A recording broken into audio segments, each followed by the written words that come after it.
No. ¿Qué le pidieron los discípulos a Jesús? Enséñanos a orar.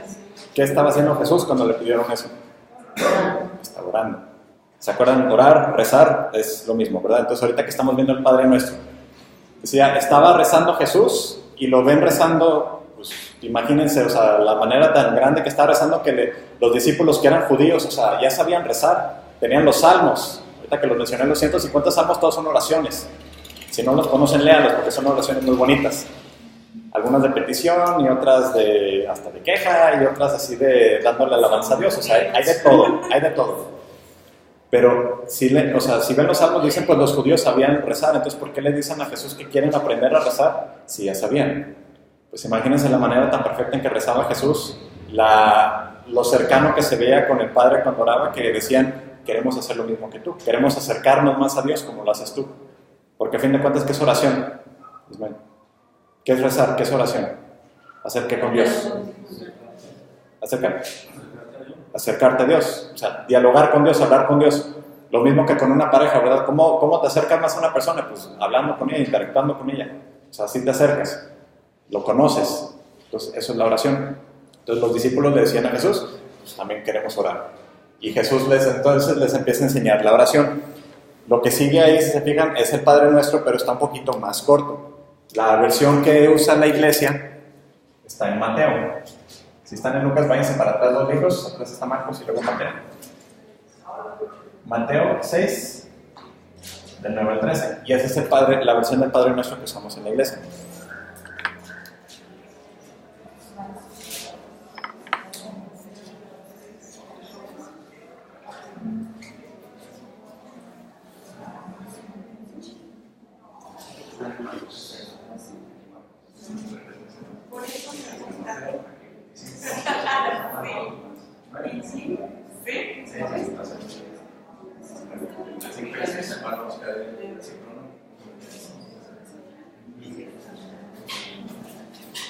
Ok, de la siguiente Biblia. Ismael, ¿me puedes ayudar tú a leer de esa Biblia? Ismael. Del 9 al 13. Capítulo 6, versículo 9 al 13.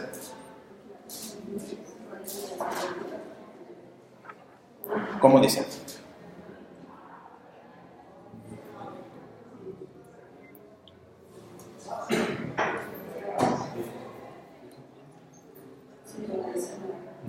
Ustedes suenan así. Vamos a ver cuándo. Hola, necesitamos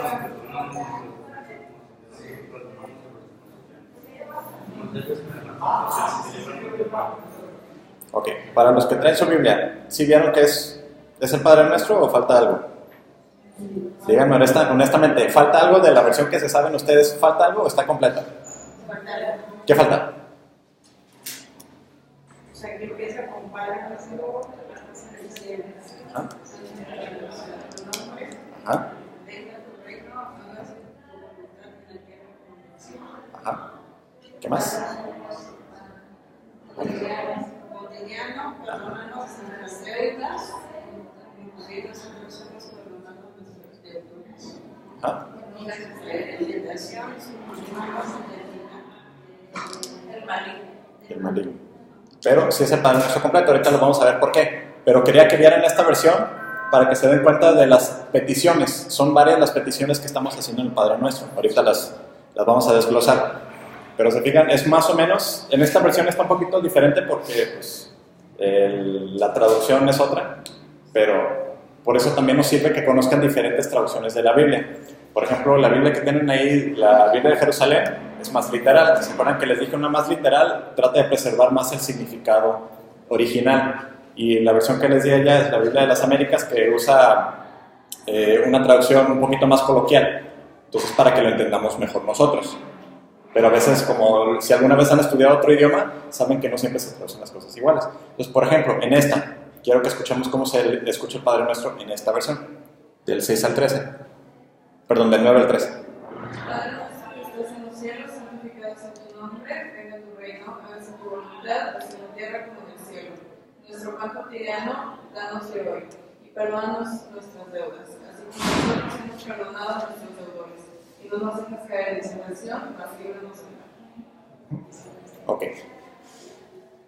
Pues hay unas palabras que ahí cambiaron de las versiones que andamos escuchando, que por ejemplo mencionaba aquí cotidiano. ¿Cómo decimos nosotros? ¿Dónde es nuestro pan qué? Cada día. Eso significa cotidiano. Entonces estamos diciendo lo mismo. Este sí cambia un poquito más, porque parece significar algo diferente. ¿Cómo decimos nosotros perdona nuestras qué? Ofensas. Pero aquí dice deuda. Pero si piensan en el pecado como una deuda, a fin de cuentas, ¿qué hizo Jesús cuando murió en la cruz? ¿Pagó nuestra qué? Nuestra deuda. Porque dice San Pablo en una de sus cartas, dice, la deuda del pecado es la muerte. O sea, la consecuencia, lo que merece el pecado es la muerte. Esa es la deuda. Y pues ninguno de nosotros va a librar poder pagar todos los pecados que cometemos, no podemos pagar esa deuda. Entonces Jesús es el que tuvo que pagarla por nosotros, si no, no nos podríamos salvar. Por eso cuando nos preguntaban la resurrección, pues la resurrección es importantísima, porque si Jesús no resucitó, entonces Él no pagó nuestra deuda y pues nomás es una persona más que murió en este mundo. Y en eso se basa toda nuestra fe, en que Jesús resucitó. Por eso la Pascua que viene, que ahorita estamos en tiempo de Cuaresma, ¿hacia dónde apunta? Pues para la Pascua, la fiesta más importante que tenemos. Entonces fíjense en esto. Y luego al final, en el tuyo decía, líbranos del maligno. Pero ustedes leyeron y le decimos normalmente, líbranos del mal. Ahorita vamos a desglosar esto. ¿Qué decían los santos sobre esta oración? Así muy rápido. Decía Tertuliano que el Padre Nuestro es el resumen de todo el Evangelio. O sea, si de veras entendemos lo que estamos diciendo el Padre Nuestro, es básicamente el resumen de todas las cosas que nos vino a enseñar Jesús. Por eso es un resumen del Evangelio, porque los Evangelios ¿de quién hablan? De Jesús. Por eso cuando estamos en misa y nos paramos, ¿es ante qué lectura? No es la primera lectura, no es en los Salmos, ¿es cuándo? ¿Cuándo? ¿Qué vamos a leer? El Evangelio. El Evangelio. Perdón, en el Nuevo Testamento. El Nuevo Testamento, o sea, cuando leemos, pero no nomás el Nuevo Testamento, específicamente los Evangelios, porque inclusive en misa en domingo a veces se puede leer una carta de San Pablo, de San Pedro, de San Juan, eso es del Nuevo Testamento, pero no son los Evangelios. Y en esas lecturas pues seguimos sentados, pero cuando se va a proclamar el Evangelio, ¿qué dice el sacerdote? Pues, que es palabra de Dios. Palabra, específicamente dice palabra del Señor. Porque al final de cada una de las lecturas decimos palabra de Dios. Y luego decimos palabra del Señor, gloria a ti Señor Jesús. O sea, el Evangelio es diferente. Porque el Evangelio es más importante, porque en el Evangelio conocemos la persona de Jesús. Entonces dice Tertuliano es el resumen de todo el Evangelio. Esta pequeña oración que nos aprendemos. Y decía Santo Tomás de Aquino, uno de los más grandes teólogos que ha tenido la Iglesia, dice, es la más perfecta de todas las oraciones. ¿Y por qué es perfecta? Porque Jesús, que es perfecto, nos lo enseñó.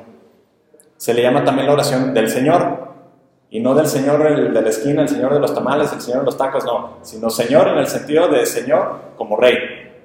O sea, que decimos Jesús es el Señor, pues que Jesús es nuestro Rey. Entonces, oración del Señor, pues oración de Jesús, que es nuestro Señor. Decimos Padre nuestro que estás en el cielo, ¿y qué nos está enseñando Jesús con ese inicio de la oración? Nos está diciendo, invocamos como Padre a Dios. No como un ente lejano, no como alguien que está allá bien lejos o que pues no, yo no soy nada y tú estás hasta allá, sino como Padre. O sea, nos está recordando nuestra relación que tenemos con Dios. Jesús es el Hijo de Dios y Él nos reveló al Padre como tal. Y el Espíritu Santo, todos han sido bautizados, ¿verdad? El Espíritu Santo, ¿qué hizo con nosotros? El Espíritu Santo nos convierte en hijos de Dios por medio del bautismo. Entonces todos somos hijos de Dios. Por eso decimos que somos, en cierto aspecto, pues somos hermanos adoptivos, somos hermanos de Cristo, somos hermanos de Jesús. Y si somos hermanos de Jesús, ¿quién es nuestra madre? Pues María, pues la mamá de Jesús va a ser nuestra madre. Por eso le decimos madre a María. Entonces, cuando le decimos Padre a Dios, ¿qué estamos diciendo? Que tenemos confianza en que nos va a escuchar. Que estamos confiados en que cuando le pedimos algo, nos está escuchando, no nos está ignorando, de veras está ahí. Y de veras está cercano, de veras nos oye. Entonces rezar el Padre Nuestro es orar, también se fijan que lo hacemos en misa. Cuando rezamos en misa estamos orando por toda la humanidad, o sea, esta oración decimos Padre Nuestro, no estamos diciendo cada quien Padre mío. Por poner otro ejemplo, cuando estamos en misa y decimos creo, estamos diciendo en individual, porque nadie puede contestar por los demás. Yo no puedo decir creemos. Cuando a veces les pregunta el Padre, ¿creen ustedes en Dios Padre Todopoderoso? Y contestamos, sí creo. Estamos mal si contestamos sí creemos. ¿Por qué? Porque yo no puedo hablar por ninguno de ustedes. A mí no me consta si creen o no. Si nomás están ahí porque los invitaron, porque los jaló el novio o la novia, porque su mamá los hizo venir a fuerzas, X. Yo no puedo hablar por ustedes. Lo que sí puedo hacer por ustedes es pedir por ustedes. Yo sí puedo rezar por ustedes. Aunque ustedes no quieran que rece por ustedes, yo sí puedo rezar por ustedes. Quieras o no, te puedo amar. Así de sencillo. Te puedo amar aunque tú no lo quieras. Entonces, cuando decimos el Padre Nuestro, ¿qué estamos haciendo? Estamos rezando por toda la humanidad. Porque estamos pidiéndole a Dios, a nuestro Padre, por todos nosotros. Por eso decimos danos, no decimos dame.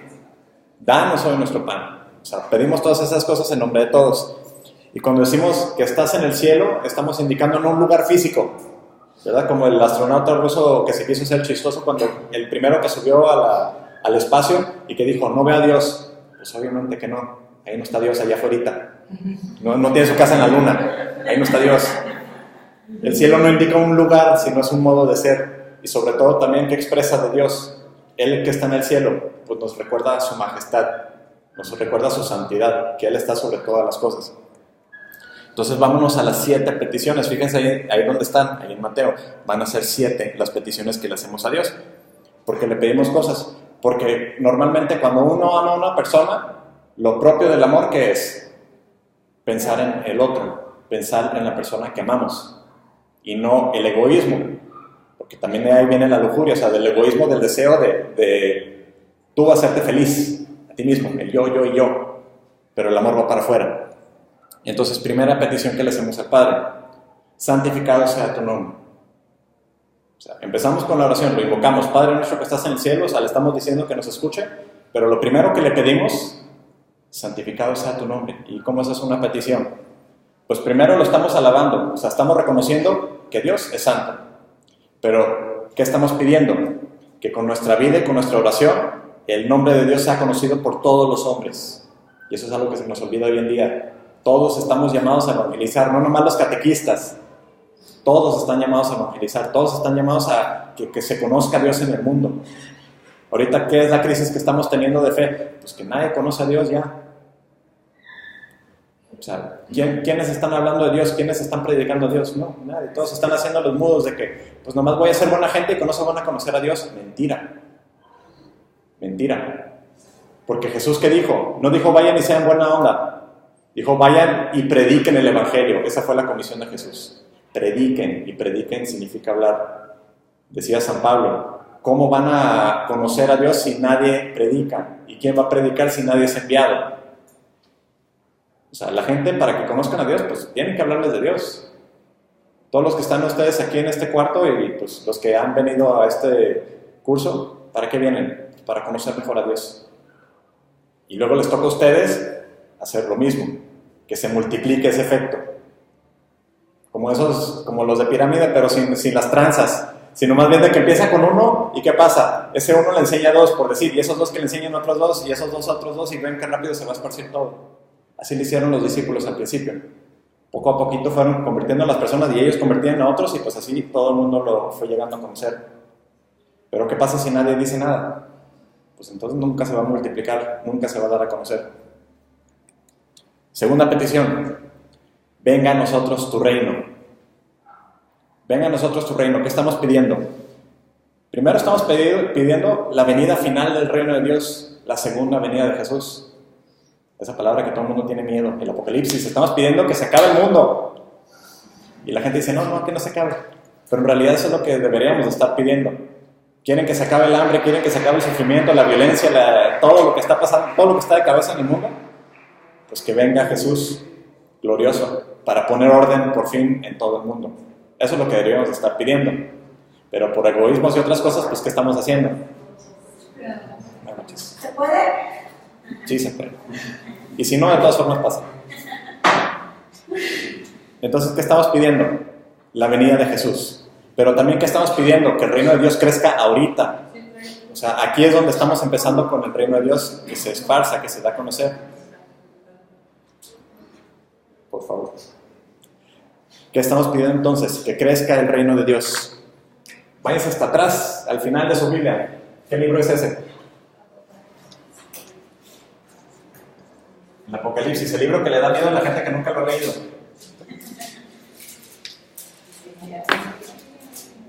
Apocalipsis 22:20.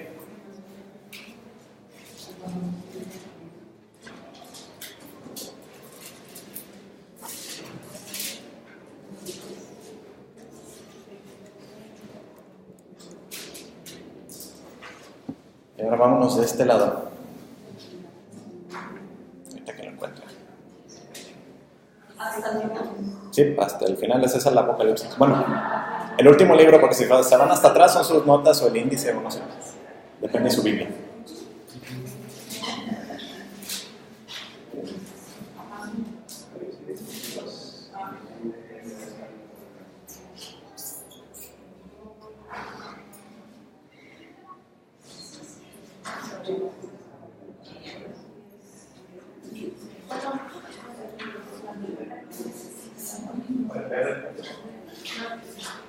A ver, entonces, ¿qué dice ese versículo del Apocalipsis? Si se fijan, estamos ya casi al mero final de su Biblia, o sea, ahí ya se acaba todo. ¿Qué dice? El que da testimonio de todo esto dice: sí, voy a venir pronto. Amén. Ven, Señor Jesús. Ven, Señor Jesús. ¿Alguna vez decimos eso? ¿No? Yo digo que sí. En misa. En misa, a veces, una de las peticiones que decimos, cuando hacemos las peticiones, una de las que hacemos es: ven, Señor Jesús. Aquí estamos recordando esta petición que estamos haciendo en el Padre Nuestro. Que venga Jesús. Que venga su reino. Entonces, ¿qué estamos pidiendo? Pues que venga. Por eso decimos: venga a nosotros tu reino. ¿Qué estamos diciendo? Ven Jesús. ¿Y cuándo viene Jesús? Pues al fin de los tiempos. Y si se fijan, pues ahí es donde se acaba la Biblia. El Apocalipsis, el último libro, el libro de la revelación. ¿Y qué es el libro de la revelación? Para los que no saben. Porque en inglés así le dicen, en inglés no le dicen Apocalipsis, le dicen el libro de la revelación. ¿Por qué? Porque Dios revela las cosas en el Apocalipsis, las que sucedieron, las que estaban sucediendo en ese tiempo y las que iban a suceder. El Apocalipsis no nomás es futuro, el Apocalipsis también tiene pasado, presente y futuro. Entonces hay muchas cosas que menciona, por ejemplo, si leen el capítulo 12 del Apocalipsis, una mujer vestida con el sol, con la luna bajo sus pies y con una corona de 2 estrellas sobre su cabeza. Eso ya había pasado. Dice que iba a dar a luz al Salvador, al Mesías. Cuando se escribió el libro del Apocalipsis ya había pasado, porque ya había nacido Jesús. Entonces ahí está el pasado. Pero luego también menciona el presente, las cosas que estaban, las tragedias que les iban a estar sucediendo en esos tiempos. Pero también menciona pues lo que viene. Y les decía que este libro, el Apocalipsis, es el libro que le da miedo a la gente que no lo ha leído, porque ya cuando leen bien el Apocalipsis van a ver de que sí, hay cosas que dices, pues suena feo, las pruebas, las tribulaciones, todas esas cosas que van a venir, pero eso lo estamos viendo hoy en día. En cada edad se han vivido esas pruebas.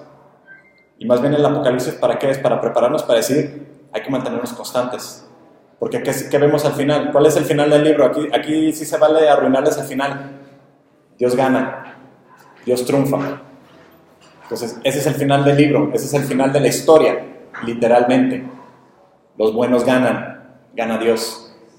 Y nosotros tenemos que escoger, pues, de qué lado, de qué bando queremos estar, con o contra Dios. Decía Jesús en una de las lecturas que leímos hace unos cuantos domingos: el que está conmigo, o sea, el que obra por mí, está de mi lado, y el que está contra mí desparrama. O sea, o estamos con él o no. Así de sencillo. Blanco y negro. No hay un intermedio de que tal vez. Porque ahí mismo en el libro del Apocalipsis, capítulo 3, versículo 16 o 15. Regrésense tantito. Apocalipsis 3.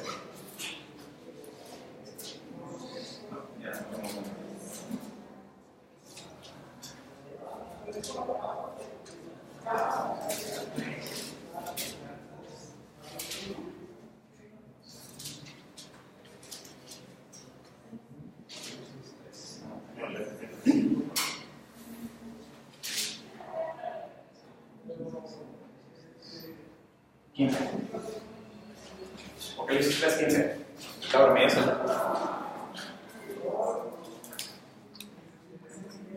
Conozco tus obras, sé que no eres ni frío ni caliente. ojalá fueras lo uno o lo otro. ¿Sigo? Uno más. Sí. Ok, tú me dices. Ojalá fueras lo uno o lo otro. Por tanto, como no eres ni frío ni caliente, sino tibio, estoy por vomitarte de mi boca. Dices, soy rico, me he enriquecido y no me hace falta nada. Pero no te das cuenta de que el infeliz y miserable, el pobre ciego y desnudo, eres tú. Por eso te aconsejo que de mí compres oro refinado por el fuego, para que te hagas rico, ropas blancas para que te vistas y cubras tu vergonzosa desnudez, y colirio para que te lo pongas en los ojos y cobres la vista. Hasta ahí. Empieza primero con algo muy serio. Dice, no eres ni frío, dice, conozco tu conducta, dice primero. Dice, conozco tu conducta, no eres ni frío ni caliente. Dice, ¿eres qué? Tibio. Pero no estamos hablando de temperatura de comida. ¿Qué está diciendo Jesús con eso de ser frío o caliente? ¿Qué es ser tibio? ¿Qué es estar en medio? Hablando de su examen. Si te sacas 10 o te sacas 0, pero te sacas 5, ¿eso qué significa? Empieza con esa palabra. ¿Eres? No. No. Si fuera un 0, tal vez, pero no. Por cierto, nadie se ha sacado el 5. Mediocre. ¿Qué está diciendo Jesús? Dice, no eres ni frío ni caliente, eres tibio. O sea, tú crees que estás bien por estar entre medio. De que no hago daño, pero tampoco hago bien. ¿En dónde estoy? En medio. ¿Qué estoy siendo? Mediocre. ¿Y qué dice Jesús? Él no tiene lugar para los mediocres. Dice, desearía que fueras frío o caliente. O sea, decídete qué quieres ser. Pero tibio, dice, te voy a vomitar de mi boca. Dice, te voy a vomitar. Así como una coca tibia, guácala. O sea, no, debe ser frío. O también las cervezas tibias. ¿Qué dice Jesús? No hay lugar para los tibios, no hay lugar para los mediocres. O sea, o estás con él o estás en contra, no hay un punto intermedio. El que se cree que no está haciendo mal, pero tampoco hace bien, pues en realidad no está con él, no está con Jesús, no está dando frutos en su vida. Entonces, por ejemplo, ahorita que leímos eso del Apocalipsis, ¿se fijan? Suena serio, suena fuerte, sí, pero ¿por qué lo está diciendo? Para que se convierta esa persona. Y esa carta que está escribiendo ahí, eso que está escribiendo Juan, es una revelación que estaba teniendo de Dios, y Dios se lo está dando a una iglesia, no nomás a una persona, sino a todo un grupo de personas, y les dice a toda esa comunidad en general, dice, ustedes todos son tibios. Pero luego menciona otra cosa. ¿Qué está diciendo? Dice, te crees rico, te crees autosuficiente, crees que no necesitas de mí, no necesitas de Dios, está diciendo. Tú crees que no necesitas de Dios y que ya estás bien. Dice, pero en realidad no te das cuenta que eres pobre, que estás desnudo, que no tienes nada, porque al final, ¿qué vas a hacer con ese dinero? ¿De qué te sirve el dinero después de la muerte? De nada. Tenemos el ejemplo de los faraones, por ejemplo. ¿Qué hacían con ellos? Todas sus riquezas, toda su casa, o sea, hasta sus sirvientes, todo el mundo, no, pues ya te vas a morir con él, y los mataban y los enterraban con él, su riqueza, su oro y todo. Y hoy en día, ¿qué tenemos de ellos? Casi nada. ¿Por qué? Porque los saquearon. ¿Qué les quedó a esos poderosos y grandes? Pues nada, literalmente los dejaron bichis. O sea, los dejaron sin nada, ya les quitaron toda su ropa, sus riquezas, su oro. O sea, ¿de qué les sirvió todo ese poder que tenían en vida? De nada. No los protegió de los saqueadores. Lo mismo con nosotros, si nos creemos que yo puedo todo sin Dios, pues no. ¿Y qué dice? Aquí está el remedio para que de veras te conviertas. ¿Pueden volver a leer esa parte donde menciona lo de la vestimenta, el fuego, el colirio y todo eso? Por eso te aconsejo que de mí compres oro refinado por el fuego para que te hagas rico, ropas blancas para que te vistas y cubres tu vergonzosa desnudez, y colirio para que te lo pongas en los ojos y recobres la vista. ¿Qué es el colirio? Eso bueno. Ok. Menciona, compra oro refinado en el fuego. Hace rato que invocamos al Espíritu Santo. ¿Cuál es una de las formas en las que se presenta el Espíritu Santo? Lenguas de fuego. Lenguas de fuego, o sea, fuego. ¿Qué hace fuego? Transforma. Transforma tu pollo crudo que te va a caer mal a un pollo delicioso si sabes cocinarlo bien, si no se te quema. ¿Qué hace también en un boiler, por ejemplo? Pues te quita el agua, los hielitos, y te puedes bañar con agua decente. Pero ¿qué pasa con el fuego en tu cabello? Pues no es bueno. ¿Qué hace? Pelón. ¿Qué pasa con el fuego en tu ropa? Pues también te quemas. Malo. Entonces el fuego, pues como todo, ¿verdad? Puedes abusar o puede ser para bien. ¿Y el oro para qué se usaba mucho? Sobre todo tradicionalmente, para refinar las cosas. El oro nunca lo encuentran así como un bloque grandote de que mira, esto es oro. Ves una piedra bien fea y ves unos puntitos brillositos y ahí está el oro. ¿Cómo sacaban el oro de ahí? Pues lo tenían que derretir y básicamente tirar toda la basura para que al final quedara el oro. Refinarlo, transformarlo con fuego. Entonces, ¿qué dice? ¿Qué está diciendo Dios? Compra oro refinado por fuego. O sea, refina. O sea, Purifica. Purificado. ¿Y cómo se purifican las cosas? Pues con las pruebas, con la dificultad. La purificación no es fácil. O sea, cuando estás cocinando un pollo, ¿cómo está el sartén? O sea, no lo puedes tocar, o sea, es algo que quema, que duele. Y está hablando de ese oro refinado en un sentido espiritual. Tenemos que refinarnos a nosotros mismos. Quitar toda esa basura. Y no es un proceso fácil. El purgatorio es lo mismo. O sea, el purgatorio, ¿qué es? Es podernos ir refinando porque nos faltó. Y pues no va a ser un proceso sencillo, pero es algo necesario para quitarnos las impurezas que nos quedaron todavía en vida. Entonces dice, compra oro refinado. Ropas blancas. ¿Cómo dice lo de ropas blancas? Te aconsejo que te ropas blancas para que te vistas y cubras tu vergonzosa desnudez. Ropa blanca, para que cubras tu vergonzosa desnudez. Cuando está hablando de ropa blanca, de hecho la imagen la hace más adelante, y por ejemplo los niños cuando los van a bautizar, ¿cómo se visten? ¿De qué color? Blanco, o sea el color de la pureza. Entonces volvemos a lo mismo. Ese vestido blanco, ¿de qué está hablando? Pues tienes que purificarte, tienes que estar puro, tienes que estar sin pecado. Uno que ya se confirmó, uno que ya recibió la primera comunión y ahora cae en pecado mortal, ¿cómo vuelve a estar en ese estado sin mancha? Con la confesión, con el sacramento de la confesión. Entonces así es como pues, nos arrepentimos, nos convertimos y pues otra vez vestidos de blanco. Y luego dice, ponte un colirio en los ojos, gotitas, eso es un colirio. O sea, un remedio, o sea, de eso de que haz un té de manzanilla y un algodón y échate en el ojo para que te caiga. O sea, a eso se refiere con colirio. Para sanar tu ojo, sanar tu vista. ¿Se acuerdan cuando Jesús decía, esto ya lo habíamos visto, cuando dice, si tu ojo te es causa de pecado, dice, arráncatelo. Mejor entrar tuerto al reino de los cielos que con los dos ojos al fuego que nos apaga. O sea, ¿qué está diciendo? Ahí no estaba diciendo de que nos vamos a andar mochando el cuerpo, sino quita las cosas que te hacen daño. Y aquí cuando está hablando de ese colirio, pues está hablando otra vez de lo mismo, de limpiar, de purificar.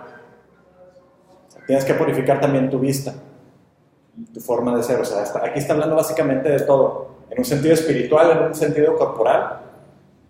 La perspectiva, ¿no? Creo que también se refiere en cuanto a lo que estás viendo, pues tienes que purificar. Y la perspectiva, y también, no sé si se acuerdan de la parábola que hizo Jesús de la viga, que dice, no le andes quitando la astilla que tiene en el ojo tu hermano, si tú no te quitas la viga que traes en el ojo. O sea, está exagerando Jesús, porque obviamente ¿quién va a caminar con una viga metida en el ojo sin darse cuenta? Pero está diciendo, tú que andas criticando, Si estás viendo, o sea, tú que estás criticando una cosa, pues primero arregla tu casa, o sea, primero arréglate tú, para luego poder ayudar al otro. En los aviones, los que se han venido de avión, no sé si han puesto atención ahí cuando les dicen, ¿no?, que ya ignoramos a las azafatas y todos, pero cuando dice, si bajan las máscaras de oxígeno, ¿qué tienen que hacer primero? No ayudar al prójimo, sino ustedes mismos. Y no es por ser egoísta, sino por qué. Cuando pasa eso de que se despresuriza la cabina y todo, tienes unos segundos apenas para ponerte ese oxígeno, porque si no, te vas a empezar a tontar y luego te vas a desmayar. Muy, muy rápido. Si quieres ayudar a tus niños, les vas a hacer más el favor primero tú, poniéndote eso para que luego los puedas ayudar. Porque si ayudas al niño y no te desmayas tú, ¿quién lo va a ayudar? ¿Quién te va a poner a ti la máscara si estás enorme y bien chiquito? O sea, también a eso se refiere. O sea, muchas veces tenemos que cuidarnos a nosotros para poder cuidar a los demás. Si tú no te amas a ti mismo, ¿cómo vas a amar a los demás también? O sea, también tenemos que cuidarnos. Obviamente no estamos hablando de egoísmo, sino por amor al otro, pues también tenemos que cuidarnos. Lo mismo con tu pareja. Si sabes que tienes problemas, pues tienes que tratarlos para no andárselos echando encima a la otra persona. Y eso es amor. O sea, tienes que tratarte, tienes que cuidarte para cuidar del otro. Y bueno, ¿qué petición nos queda? Íbamos en 2. Falta el 0. Hágase tu voluntad. Hágase tu voluntad en la tierra como en el cielo. ¿Qué le estamos pidiendo ahí a Dios? Primero estamos diciendo que la voluntad del Padre, ¿cuál es? Y eso ya lo hemos visto en uno de sus exámenes. La voluntad del Padre, lo que Dios quiere es que todos los hombres se salven. Eso es lo que quiere Dios. Quiere que todos se salven. Quiere, pero no lo va a forzar. Porque todos los que están aquí son libres. Los que quisieron venir, aquí están. Los que no quisieron venir o no pudieron, pues no están. Todos somos libres. Nadie está aquí a fuerzas. No veo a nadie amarrado a la silla. Ni con una pistola apuntándoles de que ahí te quedas. Somos libres. ¿Somos libres de pecar o somos libres de obrar el bien? De obrar con Dios o contra Dios. Eso es pecado, contra Dios. Entonces somos libres. Dios quiere que todos nos salvemos, pero obviamente no todos se salvan. ¿Por qué? Porque pues no todos quieren. Así de sencillo, no quieren estar con Dios. Están invitados a la fiesta y no quieren estar ahí. Pero también tenemos que aprender a distinguir la voluntad de Dios. Aquí, bueno, les voy a pedir, de este lado buscan uno y de este lado ahorita buscan otro. De este lado buscan Romanos 12 y Reina, Romanos 12, 2. Y de este lado busquen Hebreos 10:36.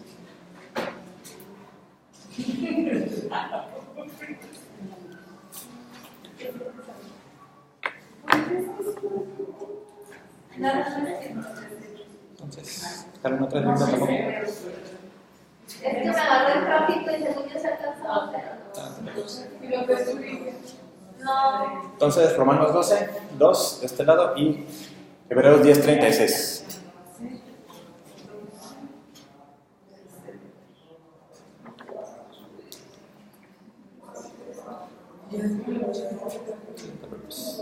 Para eso traigo dos, pero ahora me faltan más. A ver, de ese lado, ¿qué dice? Romanos 12, 2. Y no os acomodéis a la forma de pensar del mundo presente. Antes bien, transformaos mediante la renovación de vuestra mente, de forma que podáis distinguir cuál es la voluntad de Dios y lo bueno, lo agradable y lo perfecto. Entonces, fíjense que habla sobre renovarte para poder distinguir qué cosas son buenas, qué cosas nos son de provecho y qué cosas no. Y eso lo tenemos que hacer constantemente, porque a veces lo que pensamos de chiquitos que estaba bien, ya de grande nos damos cuenta de que eso no era tan bueno. De que a veces decimos, no, pues es que veía a mi primo o fulano, no sé, robando cosas y dices, pues eso lo hace todo el mundo y pues está bien. Y ya de grande te das cuenta de las consecuencias y dices, no está bien. Eso es un proceso constante. No nomás aprendes una vez y dices, ya sé todo. Constantemente tenemos que estarnos renovando, constantemente tenemos que estar aprendiendo más. ¿Y aquí qué dice? Dice aparte dice al principio, dice, no se conformen al mundo. O sea, no sean como el mundo, porque si somos como lo que nos dice hoy en día el mundo, dejamos de ser cristianos muy pronto. Porque el mundo lo que enseña es egoísmo, no amor. El deseo del poder, el dinero, esas son las cosas que te van a hacer felices. El yo y yo. Tú sé feliz, no importan los demás. Eso es lo que quiere el mundo. Pero dice, aprendan para poder distinguir, no sean como el mundo, sino distingan las cosas que son buenas, las que son provechosas, y así nos vamos a acercar más a Dios. ¿Y qué dice en Hebreos 10:36? Dice, ustedes necesitan perseverar para que después de haber cumplido la voluntad de Dios, reciban lo que Él ha prometido. Necesitamos perseverar. ¿Qué es eso? Echarle muchas ganas, o sea, no rendirse.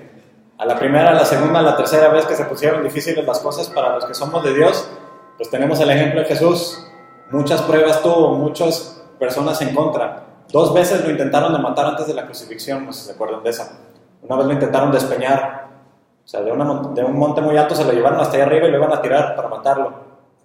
Y la otra lo iban a apedrear, pero no pudieron porque no era su tiempo. Entonces, si a él así lo andaban tratando, pues luego nosotros nos andamos quejando de cosas bien chiquitas. Pero ¿qué tenemos que hacer? Perseverar, confiar.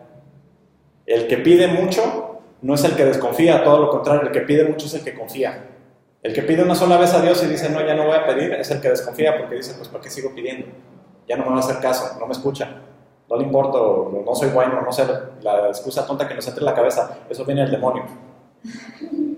Y suena chistoso, pero es en serio. Cuando vienen esas cosas, esos pensamientos de culpa, esos sentimientos de que, no, es que ¿para qué?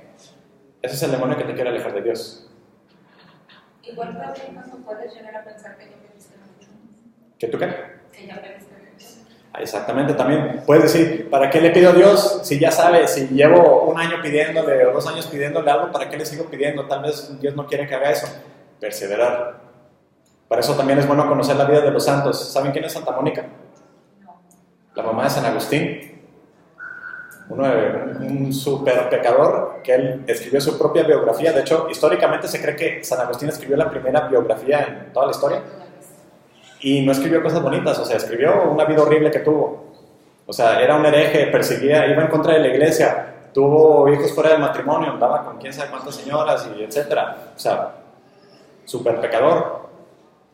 Y su mamá, Santa Mónica, estuvo pidiendo por él, rezando por su conversión. Y no fueron días, ni semanas, ni meses, fueron años, décadas. Para que se den cuenta de la perseverancia. Y perseveró y al final tuvo su premio.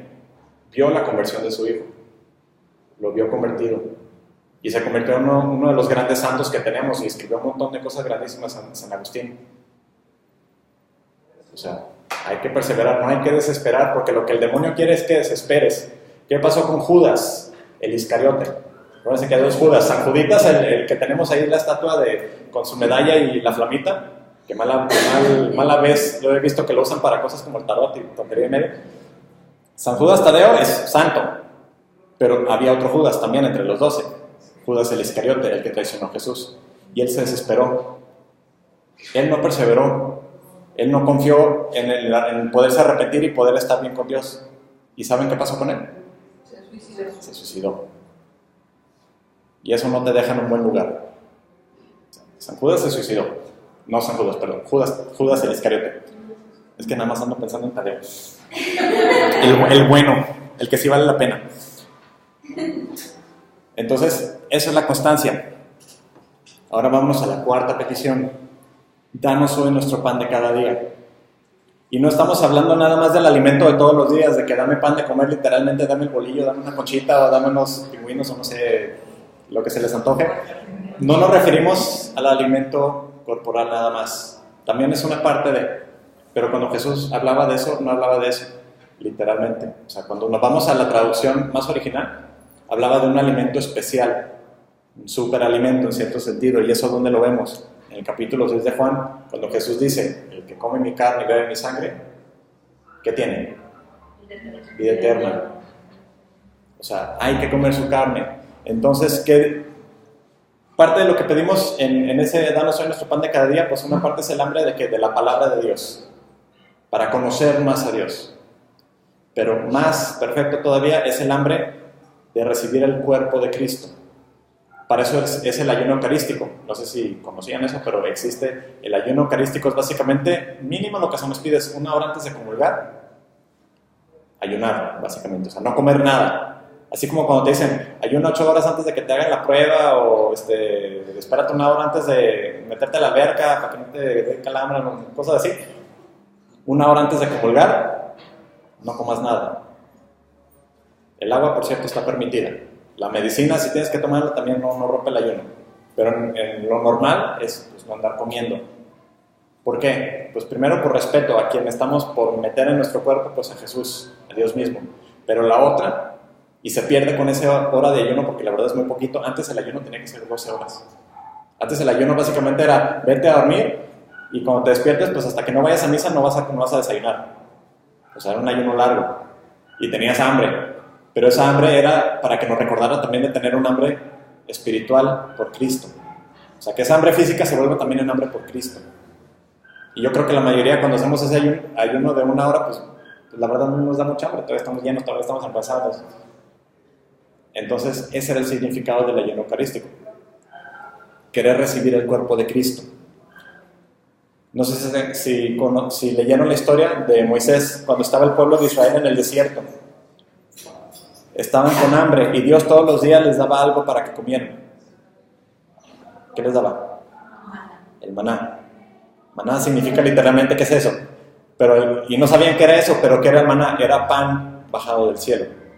Y cuando Jesús viene a decirles, ahí en el capítulo 6 de Juan dice, sus antepasados comían el maná, el pan bajado del cielo, pero decía, yo soy el verdadero pan bajado del cielo. Porque decía, sus antepasados comieron de ese pan y murieron, pero el pan que yo les voy a dar, les va a dar vida eterna. Entonces decía, yo lo que les voy a dar es todavía mejor que ese maná que comieron sus padres. Todos los días Dios los alimentaba. Pero también había algo interesante de ese maná. Dios los alimentaba a diario, pero también les decía, no guarden nada. ¿Qué les decía? Confíen en mí, yo los voy a seguir alimentando. No guarden nada. Y los que sí guardaban la comida, pues desconfiaban de Dios. ¿Y saben lo que pasaba con esa comida el día siguiente? Estaba engusanada ya. O sea, se podría de volada para el día siguiente, si guardaban algo, ya estaba lleno de gusanos, estaba totalmente podrido. Como señal, pues, de que pues, tú que estás confiando en ti mismo, pues ahí te va, cómetelo. No, gracias. Quinta petición. Perdona nuestras ofensas. ¿O qué habíamos dicho en la otra palabra? Deuda. Como nosotros perdonamos a los que nos ofenden. O también deudores. O sea, como perdonamos a nuestros deudores. Porque a veces sentimos de que nos deben algo, ¿no? De que me tienes que pedir perdón y tienes que esto y lo otro. O sea, nosotros tenemos que perdonar. Si el otro nos quiere, si lo quiere aceptar o nos quiere pedir perdón o lo que sea, o sea, de nuestro lado tiene que estar todo bien. Porque ¿qué le pedimos a Dios? Perdónanos como nosotros perdonamos. Se fijan que viene ligado con una condición. Y eso está canijo. Sí, claro. Está canijo. Pero ¿qué es lo primero que decimos cuando decimos perdona nuestras ofensas? Nos estamos reconociendo pecadores. O sea, estamos reconociendo el hecho de que pues, yo he pecado, sino de que le estoy pidiendo perdón. Y por eso cada misa rezamos el Padre Nuestro. Le estoy pidiendo perdón. Y eso lo hacemos antes también, al principio de la misa, ¿no? Cuando decimos y nos golpeamos el pecho y ¿qué estamos reconociendo? Que somos pecadores, que no somos perfectos. Dice en una de las cartas de San Juan, el que dice que no tiene pecado es un mentiroso. Porque si no tienes pecado, entonces eres un santo y eres perfecto. Y ya deberías estar en el cielo. Pero ninguno de ustedes no los ven en un altar, entonces todavía nos falta. Tenemos que confesar también la misericordia de Dios. O sea, sabemos que Dios es misericordioso, sabemos que Dios es bueno con nosotros. Y eso lo dice en Colosenses 1. A ver si lo pueden encontrar. Colosenses 1:14. Ahí cerca, al final, ahí donde están las cartas de Corintios, Efesios, etc. Colosenses.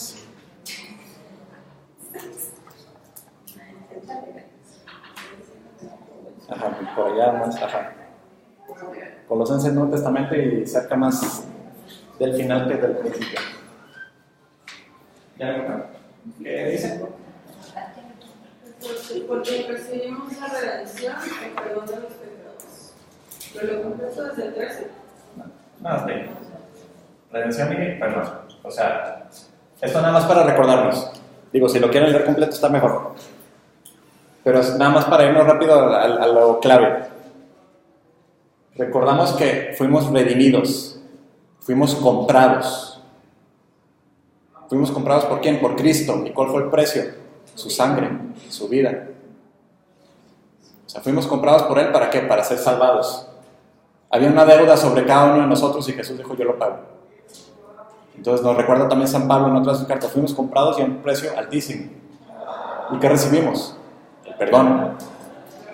Entonces recordamos eso, que Dios nos perdona, pero está esa condición. ¿Qué tenemos que hacer antes? Tenemos que perdonar.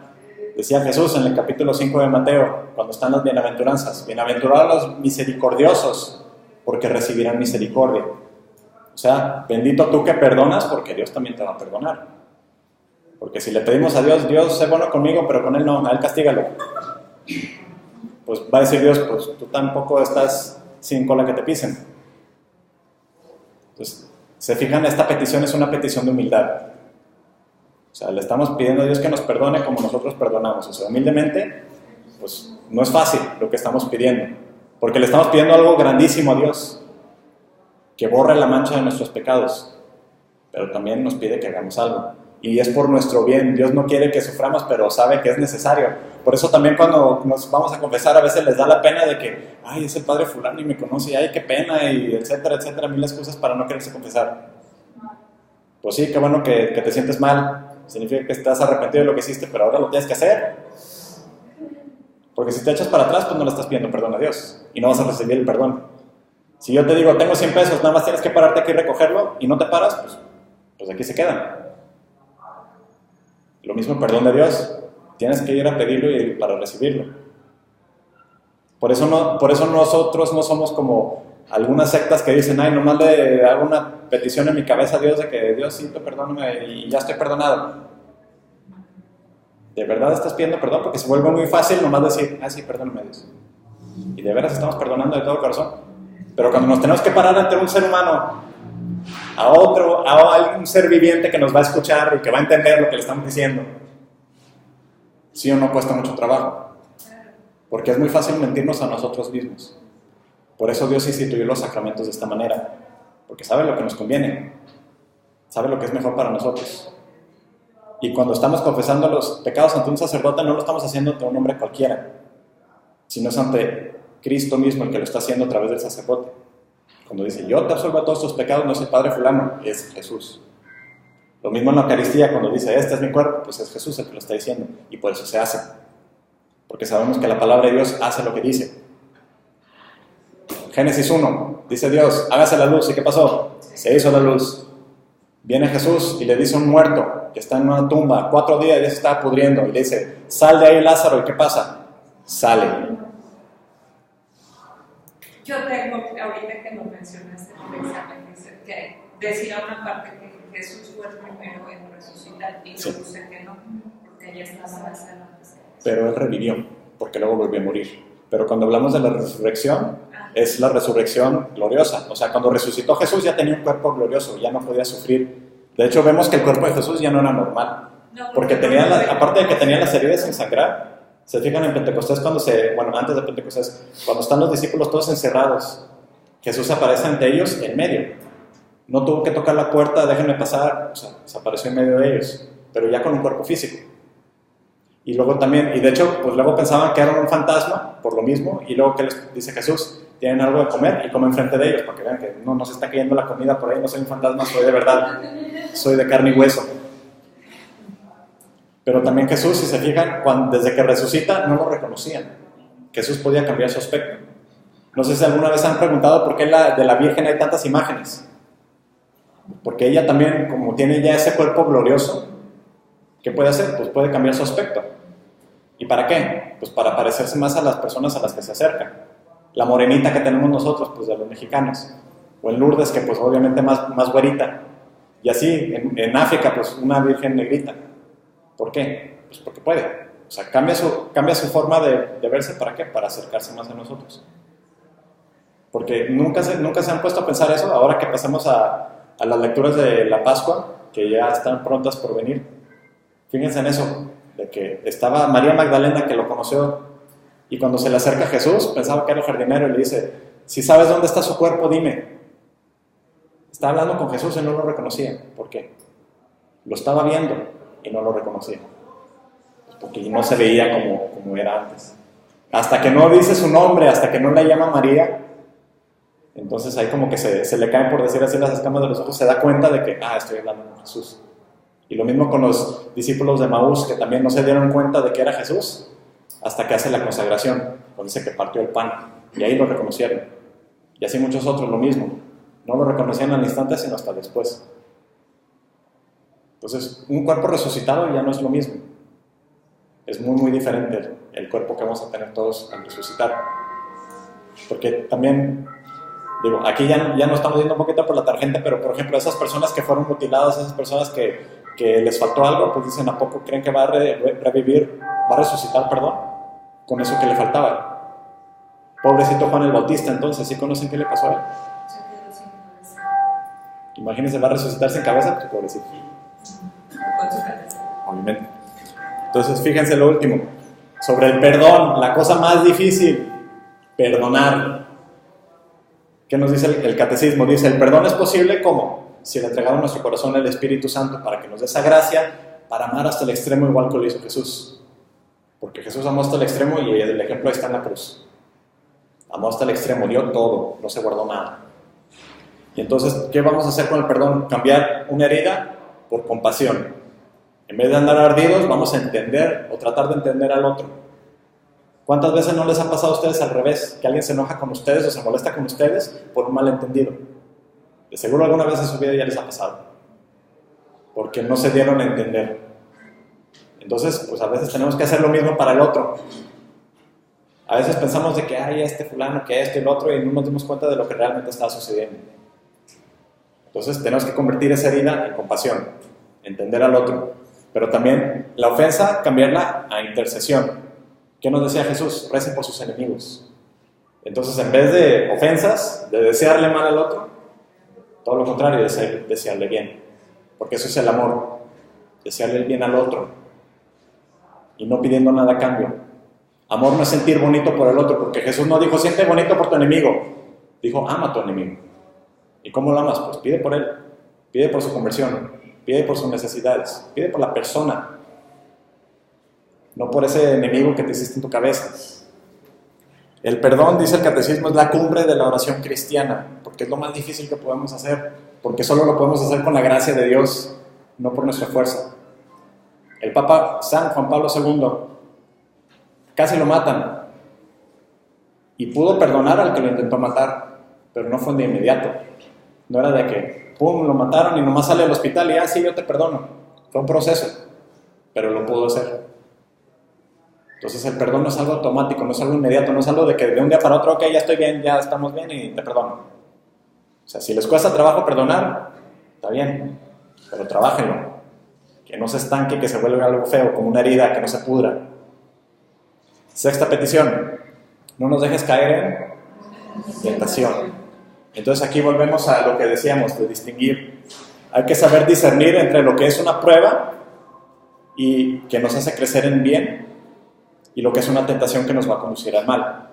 Hay veces que se nos presentan cosas difíciles que en realidad es una prueba de Dios, pero en el sentido de que pues, es para que mejoremos, para que seamos mejores personas. En vez de odiar, voy a bendecir. O sea, ahí está una prueba. Pero luego está el otro lado, la tentación. Porque si dices, mis amigos me quieren invitar a un bule, pues esto ha de ser una prueba de Dios para ver qué tan santito voy a entrar y voy a ser puro de mente y no voy a ver... No. Eso ya es tentación, o sea, hay que saber discernir estas cosas. Obviamente me voy a los extremos para que quede claro. Pero hay que entender que es una prueba que hay que superar y que simplemente es una tentación que nos va a llevar al pecado. Y el pecado que conduce a la muerte. Pero también del lado de la tentación hay que saber discernir entre lo que es nada más ser tentado y consentir, porque no es lo mismo tener tentación a consentir. Hasta Jesús fue tentado.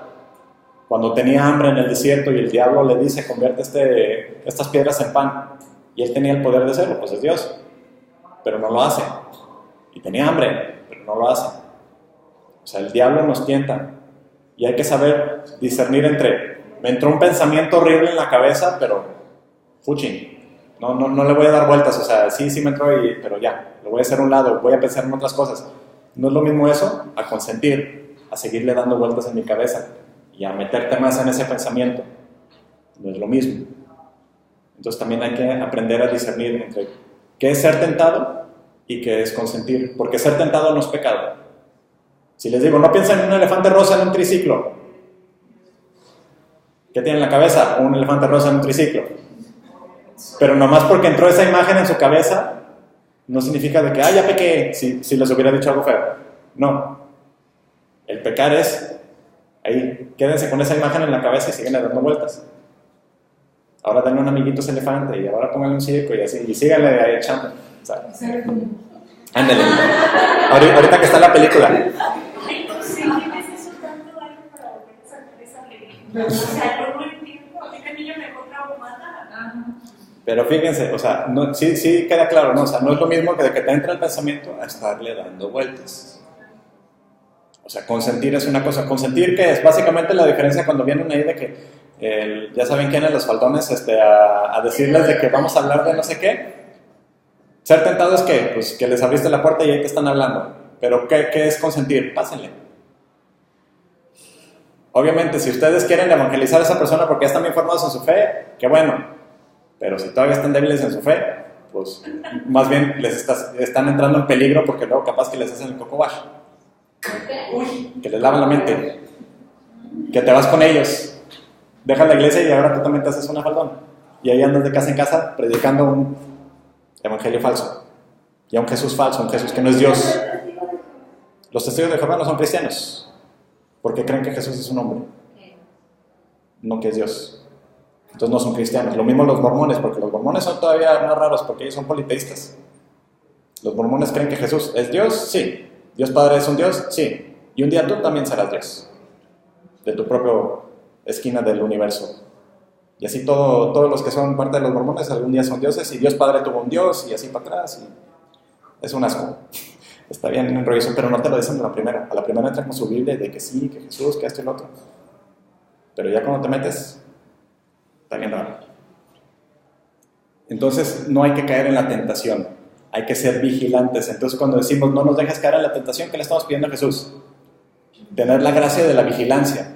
Tener la fuerza para resistir. Y tener también algo muy importante que se llama la perseverancia final.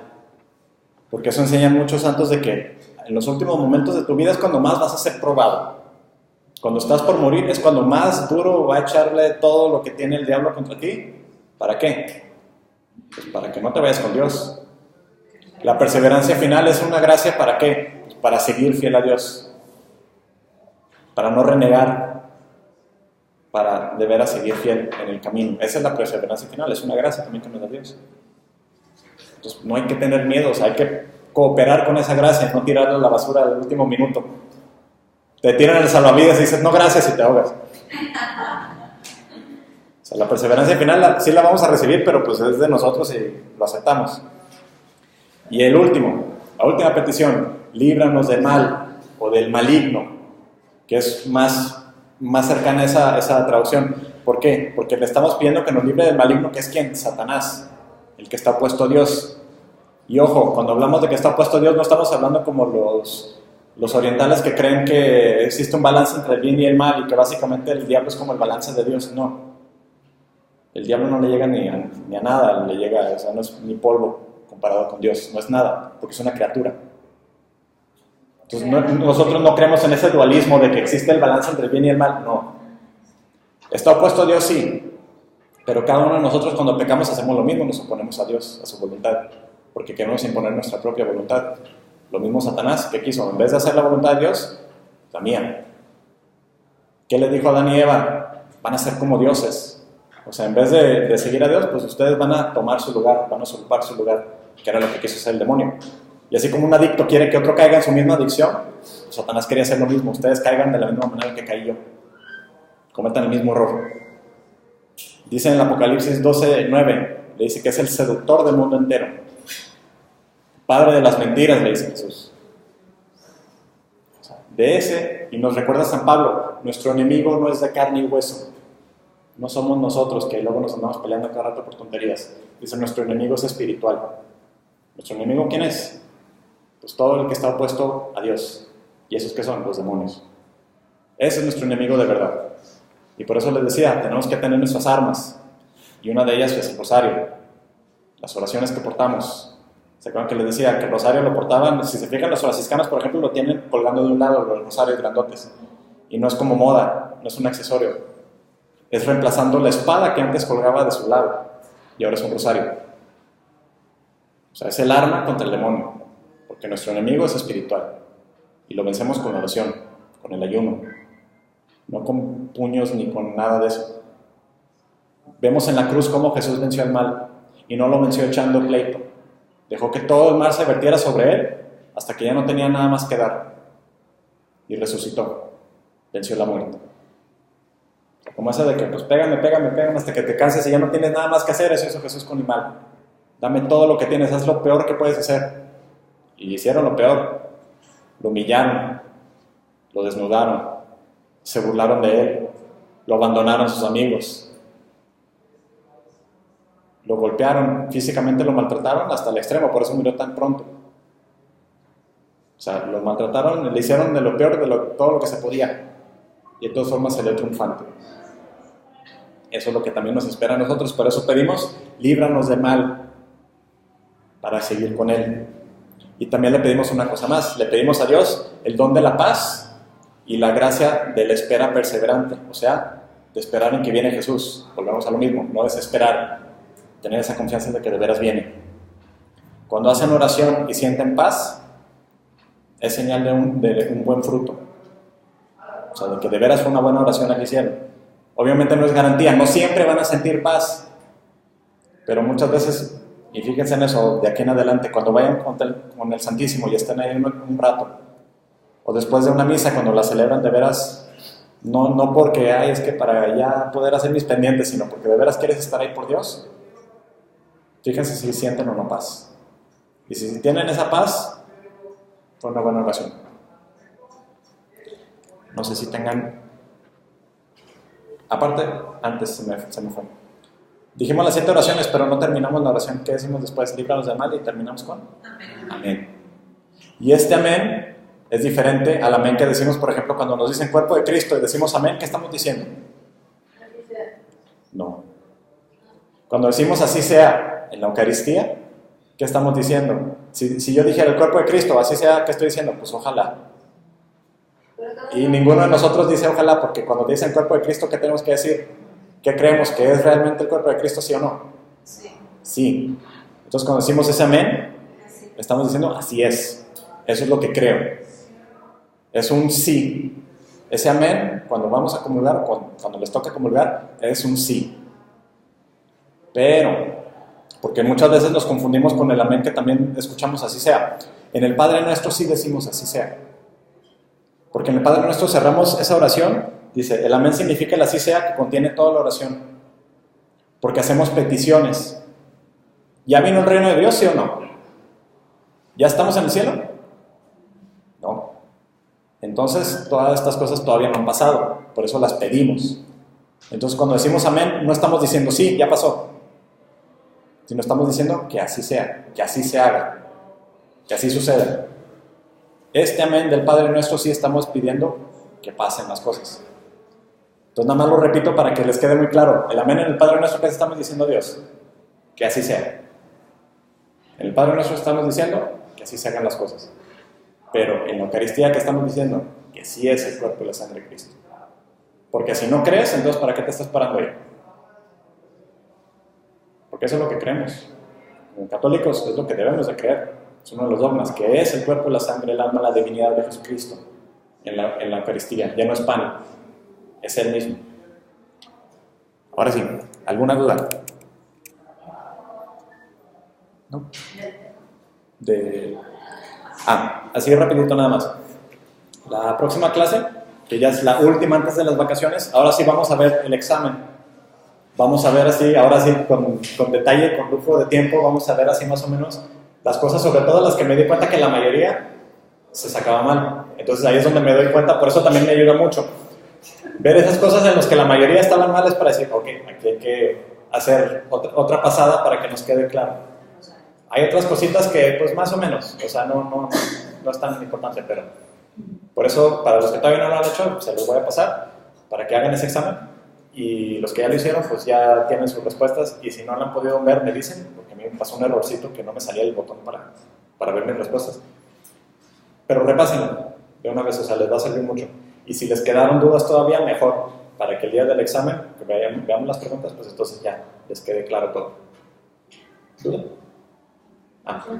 Yo sí. El curso, ¿hasta cuándo van a seguir las clases? Técnicamente el curso se acabaría a principios de mayo, porque ya sería en preparación para los que van a recibir sus sacramentos no nos han dicho oficial, pero tentativamente creo que es el 18 de mayo. Y en principio es las pláticas de papás y padrinos, lo que van a hacer 2 días. No sé si es 3 o 4 de mayo, yo les confirmo. Tal vez 3 o 4, pero falta que nos confirmen esas fechas para los que todavía tienen que hacer sus pláticas. Pero que las hagan. después de vacaciones todavía serían como cuántas clases más o menos. Regresamos, pues básicamente sería creo que 1 o 2 semanas. Pero ya, o sea, son 2 semanas de, básicamente ahí para que las aprovechen ustedes. Ya va a ser como, así como el examen, Va a ser para cerrar dudas que tengan ahí, si nunca salió el tema o nunca lo vimos o lo que sea, tengo esta duda desde hace quién sabe cuánto y quiero preguntar, aprovechen. O sea, ahí sí va a ser que pregunten de lo que sea. Tenemos que se van a confesar. Más o menos cierre de curso. Es que me gustaría quedarme, pero ya no puedo. O sea, a lo mejor para la última semana de abril, tal vez todavía estaría. La última semana de abril es vacaciones. Sí, es que es bueno, sí. O sea, técnicamente el 1 de mayo es cuando empieza. A ver, mira, mejor, más fácil. Es que el 1 de mayo es miércoles. A 1 de mayo, ahí volveríamos. Ahí volveríamos. Porque es después de la semana de Pascua. Entonces, digamos que nuestra siguiente clase sería primero 10 días de abril, que sería la última antes de vacaciones, la última miércoles 10, y ya después regresaríamos hasta el 1 de mayo. El 1 y el 8, y ya serían las últimas, porque ya Entonces, la. a lo mejor sí puedo venir a las clases del 1 y el 8, o si no, por lo menos a la del 8. Ok. Sí, porque ya serían 2 o 3 semanas dependiendo de la fecha final de la confirmación. El 1 sí va a haber clase. Entonces, esas últimas semanas van a ser más que nada sobre todo para los que llegaron tarde, repasar un poquito más sobre el sacramento en específico. O sea, los que van a recibir la primera comunión, los que van a recibir la confirmación, vamos a repasar un poquito más de eso. Y luego, porque luego se ponen nerviosos de qué digo y qué hago y qué va a pasar, también vamos a ver eso. Y también se van a confesar por primera vez. Ajá. Y con el favor de Dios vamos a ver, Elsa, no sé si me puedes ayudar con eso, ver si podemos pedirle al Padre de favor que en una de esas últimas clases esté el Padre para confesarlo, si se puede en ese ratito, pues, para que aprovechen. Si tenemos la clase el 15 y el 18 fuera su confirmación, pues en ese día que hubiera confirmación, reconciliación. Yo creo que sí. Ok. Vamos a